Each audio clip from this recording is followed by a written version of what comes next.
নমস্কাৰ, এক গুৰুত্বপূৰ্ণ খবৰ আপোনালোকৰ বাবে লৈ আহিছোঁ।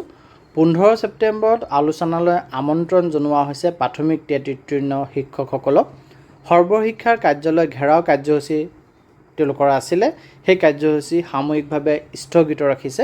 সম্পূৰ্ণ বাতৰিটি এনেধৰণৰ। অহা 15 ছেপ্টেম্বৰত সমগ্ৰ শিক্ষাৰ মিছন অভিযানৰ কাৰ্যালয়ত অৱস্থান ধৰ্মঘটেৰে ৰূপায়ণ কৰিবলগীয়া প্ৰতিবাদী কাৰ্যসূচী স্থগিত ৰাখিছে সদৌ অসম প্ৰাথমিক টেট উত্তীৰ্ণ শিক্ষক সমাজে।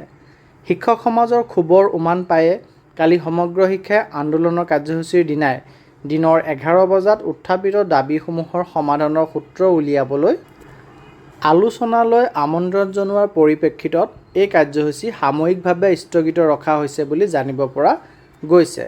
উল্লেখযোগ্য যে দৰমহা গাঁথনিত থকা আঁসোৱাহ নিৰ্মূল কৰা, টাইম স্কেল বদলীকৰণ, মুখ্যমন্ত্ৰী লোকসেৱা আৰোগ্য যোজনাৰ সুবিধা, শূন্য ব্যয়ৰ বীমা, শিক্ষকৰ ছুটি অনুমোদন সৰলীকৰণ আদি সমস্যা সমাধানৰ বাবে দীৰ্ঘদিনৰ পৰা দাবী জনাই আহিছিল প্ৰাথমিক টেট উত্তীৰ্ণ শিক্ষক সমাজে। উত্থাপিত সমস্যাসমূহৰ সমাধানৰ বাবে যোৱা 10 ছেপ্টেম্বৰ সময়সীমা বান্ধি দিয়া হৈছিল। এই সময়সীমাৰ ভিতৰত সমস্যাসমূহৰ সমাধানৰ ব্যৱস্থা নল'লে 15 ছেপ্টেম্বৰত সমগ্ৰ শিক্ষাৰ কাৰ্যালয়ত অৱস্থান ধৰ্মঘট কাৰ্যসূচী পালন কৰাৰ কথা আছিল। আলোচনাৰ প্ৰস্তাৱৰ পাছত এই কাৰ্যসূচী স্থগিত ৰখা হৈছে। অৰ্থাৎ অহা সোমবাৰে যি কাৰ্যসূচী আছিলে টেট উত্তীৰ্ণ শিক্ষক সমাজৰ, সেই কাৰ্যসূচী বৰ্তমান স্থগিত ৰখা হৈছে সাময়িকভাৱে। ধন্যবাদ।